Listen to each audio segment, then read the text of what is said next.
People often think that Cultivate Mankato is my dream come true. And while they're not far from that, my dream come true was actually becoming a mom.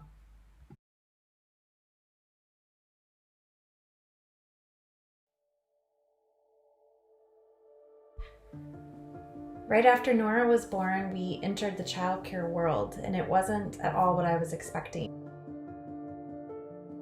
I have a teaching background, teaching elementary education, and childcare was just a whole new world of experience, and we were trying to understand it and really fight for what was important for our daughter and our family. We unfortunately had some really bad experiences with childcare, and I kept coming back to this idea that we had to do better for our children. I had to do better for my own children. There were times when I was definitely in full mama bear mode, where I was just ready about to go ballistic and keep searching and keep doing things that were going to support our daughter fully. I sat with this dream for a really long time and tried to bake it out in my head, and at many times I just sort of thought it was not obtainable. There was just no way I was going to do it. I needed to work, I needed to make money, we had like nothing in savings, so it was impossible at times. But the thing that kept me going was we continued to have not good experiences for Nora, our daughter, and it was just the driving force in my mind in creating something that was better for not only children, but for families and the community. Cultivate Mankato really started to take shape in 2017. I was working at a technology company in downtown Mankato, and every day during my lunch hour, I would walk around downtown and just dream and listen to music and listen to podcasts and just try to become part of the community and really get my mind off of my high-stress job. It was during this time that I walked past the old Ridgely building on the corner of Main and Broad, and I thought it was just a really unique building, and I was convinced that it had been a school. I noticed that it was mostly empty, there wasn't a lot of traffic going on, it looked like it had been taken care of but not updated. It was just really intriguing to me. So I started to do some more research on the building and realized that it is a real historical building to Mankato, and it sort of sits on the corner like this big, beautiful brick cornerstone. So I had decided to reach out to the realtor just to take a risk, just to be kind of funny, see what was going on with the building, and really had no intention of moving forward. I really couldn't. We didn't have the resources. We didn't have the money. I didn't have the time. We were kind of settled in a spot that I felt mostly comfortable with as a parent. So it just was out of curiosity more than anything. The first time I had actually talked to the realtor, he was telling me that they actually had an idea to turn it into a child care center. And so I looked at their plans and I thought, oh yeah, that's great. I can see how all that works. But again, it was going to be really expensive and just not sure how to move forward with that. I put it on the back burner for about 6 months.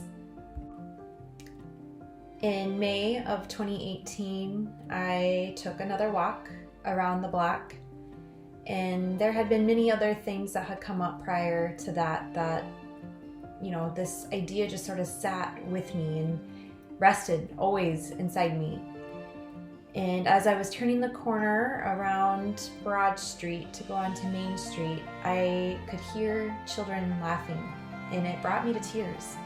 I could hear just the joy, and I could capture that vision so clearly in my head, it was impossible for me to turn around. So later that afternoon, I called the realtor and I said, let's do this. To me, the location of Cultivate Mankato is one of the most important pieces of it. It rests in the heart of Mankato. The children get to get experiences in downtown Mankato. They get to be involved in a community. And, one of my biggest things is that children are often so overlooked or undervalued in our society. And I think that is so backwards. I think we, as adults, spend so much of our time focusing on other things besides our children and the community's children, that they often so much get overlooked. So to me, Cultivate Mankato being right downtown was just awesome. It was exactly the building that we needed to build out this vision. In July of 2018, I took possession of the building, and it just sort of became this thing that we were giving birth to. It was monstrous. It's 12,000 square feet. Half of it was gutted, the other half hadn't been touched for many, many, many years. And we knew that the whole building needed to get completely gutted. When I first went into this space, I was trying to think about how to reuse some of it, but it really wasn't meeting and capturing the vision. So it became realistic early on how much time, work, money this was going to take to get it going the way it needed to go. We had amazing supports, we had amazing contractors, we worked with a great architecture firm. We really tried to do everything the best way we could that was financially stable and sound, but also provided the experience that we knew the children and family and community needed, while respecting the historic nature of the building. The building's about 100 years old, so we wanted to really preserve some of the history of it. So we took possession in July of 2018, and we really had every intention of getting ready and done by April of 2019. We created our temporary sign to say, "Coming spring 2019," and we were meeting with families. And I always remember just how amazing I thought all the families were to entrust us with the care of their child without ever seeing the building. They would parents would enroll and sign up and be super excited for the organization, to have their child at our organization without even seeing the building. I never underestimated that trust, and I still don't to this day. I think that those families that were able to meet us at a bakery or a coffee shop or over the phone, and they still signed up knowing that the massive project that we had ahead of us, knowing that we were starting off, we didn't have any history elsewhere for them to look at to see if we would be able to meet their expectations, and yet they still trusted us and moved forward with us, and I'm forever grateful for that. So construction of the building didn't officially start until January of 2019. We had ordered all of the supplies, windows, all the brand new windows were sitting there. The thing about build out is that you have to wait for the demo to get done, and that building had, like I said, had to be completely gutted and everything pulled out. We had the building originally had asbestos in it, so the state had to come and do their whole extraction process of that. We had to get a whole new sprinkler system put in. We did all new HVAC, plumbing. I know where all of the concrete has been cut to put in plumbing and connect it to the city. I know that building like the back of my hand. It was so very much like a process of birthing a child. You start to grow intentionally this person inside of you, and you have to nourish it and feed it, and it gets hard sometimes and you don't feel good, and there's a lot of complications that can happen, but there's also this tremendous joy, and I felt that over and over again. It was just this constant ebb and flow of emotions and progress, and you could see it every day and feel it every day, and there were days where you'd go backwards and think, oh man, this is just never gonna get done. But finally, on September 9th of 2019, we were able to open our doors to our first children.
On September 9th of 2019, we were able to open our doors to our first children. Candace is with me now from Cultivate Mankato to talk about new kind of childcare you guys are offering. Tell us about it. Yeah, so when we first started Cultivate Mankato back in May, we were committed to three things. One is providing nurturing, safe, and consistent childcare within our building, in the old Ridgely building. The second is creating a workplace where our employees feel valued and cared for. And the third was understanding the needs of the community and working towards solution. Mankato's Economic Development Authority is approving a loan for local childcare facilities set to open this year. Cultivate Mankato will receive another $75,000 for HVAC improvements related to fire suppression requirements and other infrastructure upgrades. In August of last year, the city approved a $125,000 loan to renovate the Ridgely building to be used as Cultivate Mankato's child care center. The daycare's owner says the extra construction won't make a big impact on the potential opening date later this spring. Well, we're just really excited to open. We can't wait for the snow to go away and the ground to thaw so that we can keep moving on the outside progress. And yeah, we're just really excited. The child care facility will hold up to 149 children. Cultivate Mankato and Bellissimo Paint and Coatings put creativity in the hands of people of all ages today for today's art infusion. Cultivate invited families and children to help create on the walls with complete freedom. There was no shortage of tools to paint with: fly swatters, water guns, toothbrushes, and more. The community space will soon be a child care center in Mankato. The center plans to open at the end of the summer and serve the community. Our vision is to cultivate an inclusive community of families, children, community members, businesses working together to create a safe and stimulating environment for children. So we believe that Cultivate Mankato is really a community approach towards childcare and looking at children as equal citizens of the community. And this is a perfect example of how we think that. You know, we're inviting them to come in and express their creative selves right within the walls that they'll be coming into every day. So the first year at Cultivate has been very interesting. I say that lightly because I don't actually really know another word that describes it the way it should be properly described. But as you can imagine, a startup organization is already very difficult. There is, policy, procedure, there's staffing, there's creating process, consistency, all while making sure that we are doing everything we possibly can to provide the best care for children. I'd say that we've probably spent the first 6 months from September to March really being able to fine-tune that process, to pivot very quickly when something didn't go well. We are an organization that supports reflection. So we want to make sure that if we do something and it could have been done better, that we're giving us and ourselves the opportunity to reflect on it. Every week, we ask teachers to do a weekly reflection and hand those in.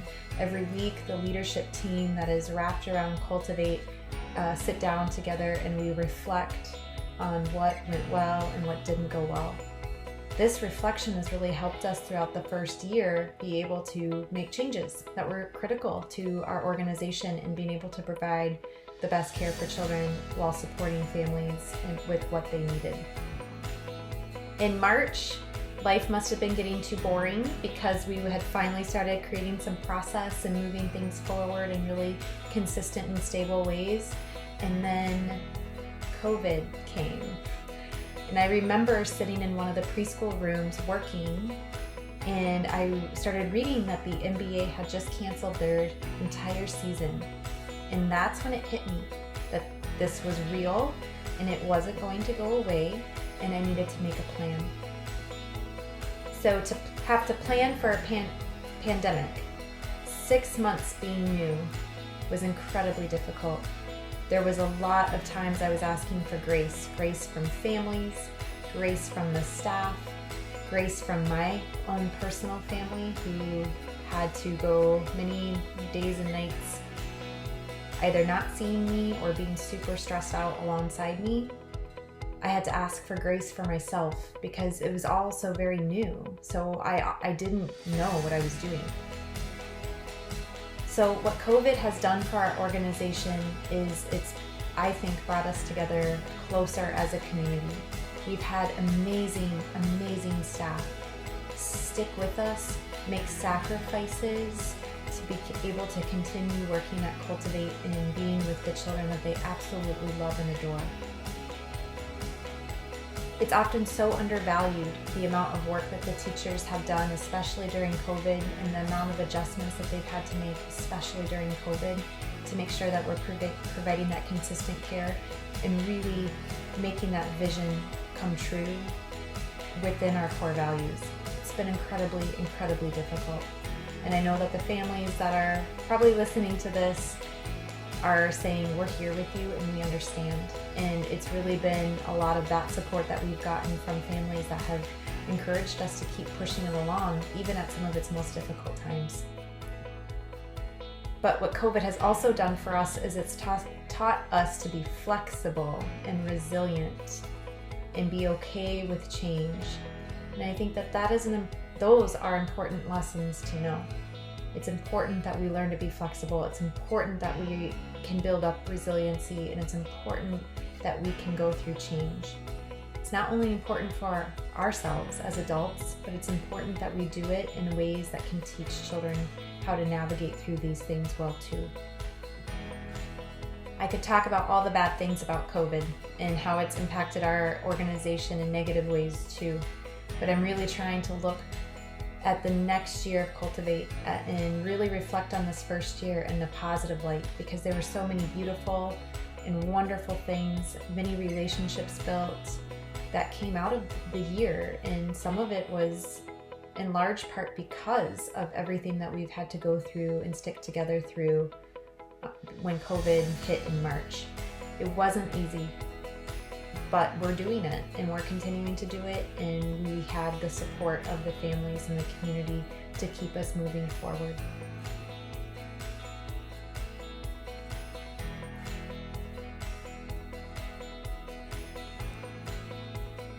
Our licensor from the Department of Human Services, who we are licensed through, came on September 6th of 2019. And I was real nervous because I've heard just terrible stories about Department of Human Services, and I wasn't quite sure what to expect. Previously, email correspondence and everything had been smooth, but I was really, really nervous for the licensor to come. I stayed up all night thinking, well, did we do anything wrong? What's going to happen? Are they going to check off something and we're not going to be able to open? And you kind of get one chance at the licensor coming in before you open. So I was nervous that something was going to go wrong.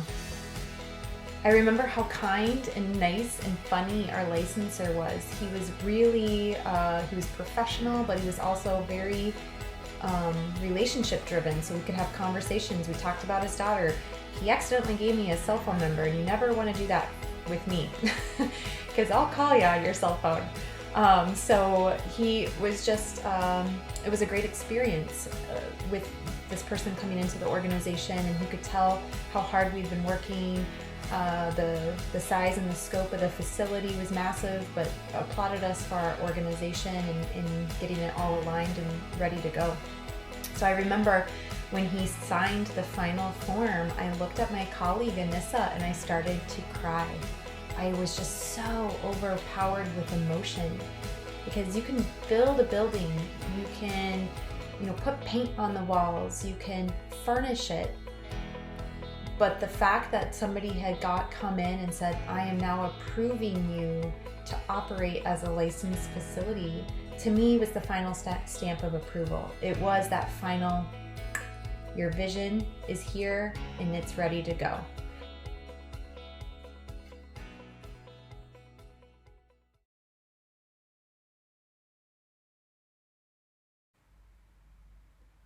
I just want to take a minute to say thank you to everybody that has supported us through this first year of Cultivate Mankato. It's been a whirlwind. It's been incredibly fun.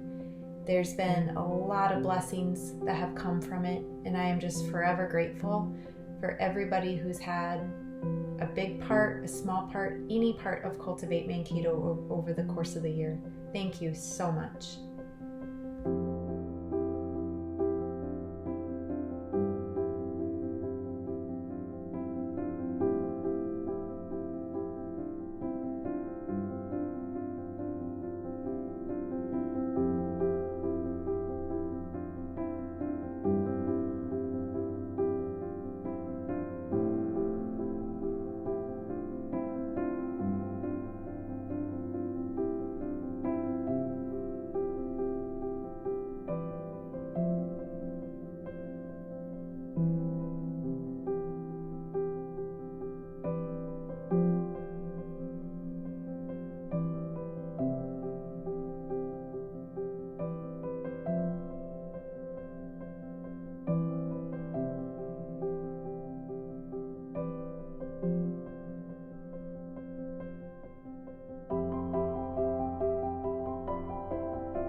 I'm really excited for what's in store for Cultivate Mankato.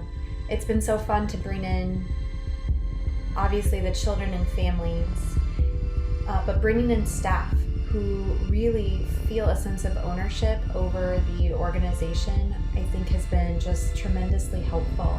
It's been able to morph and change and take shape in many ways that I wasn't anticipating, and it's all really, really good stuff. So the vision and the core values of the organization will always stay intact, but ways in which people are influencing the vision and the values is something I wouldn't have dreamed of.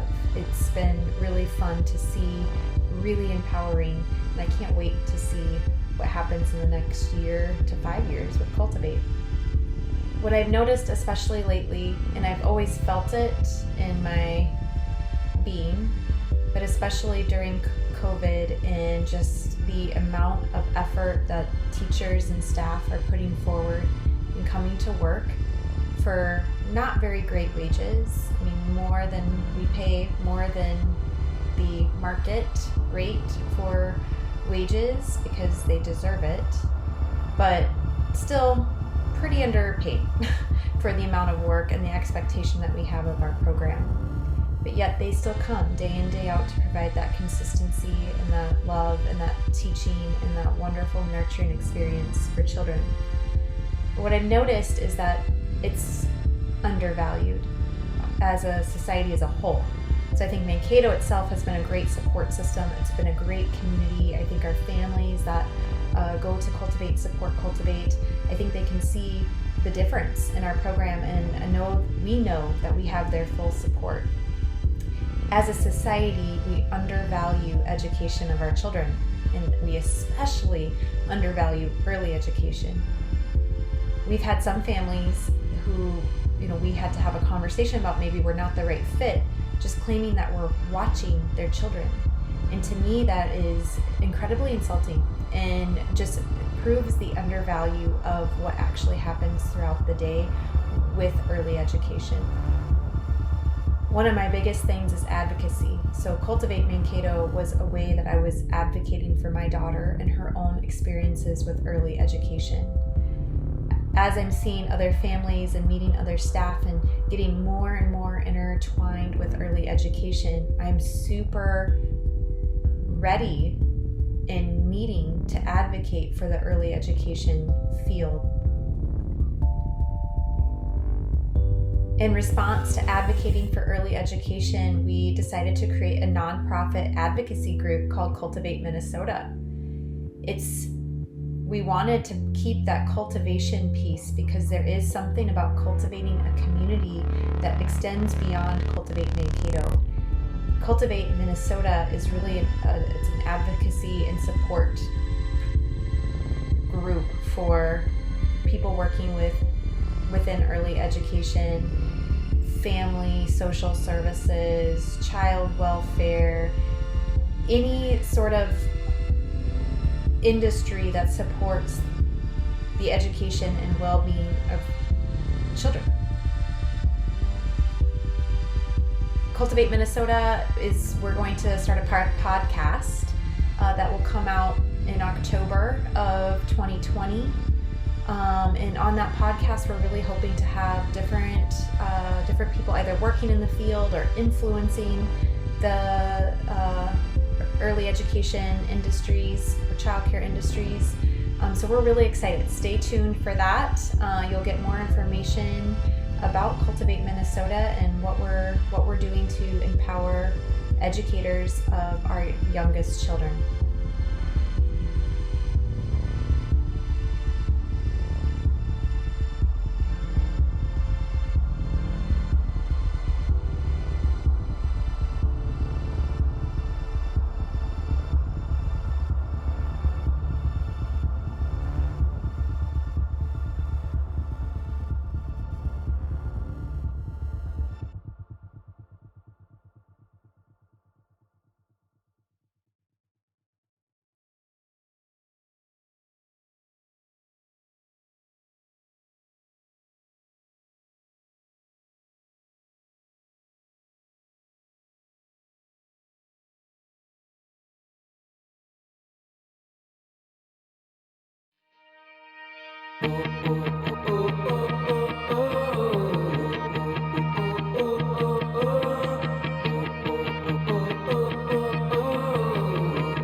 it's me again.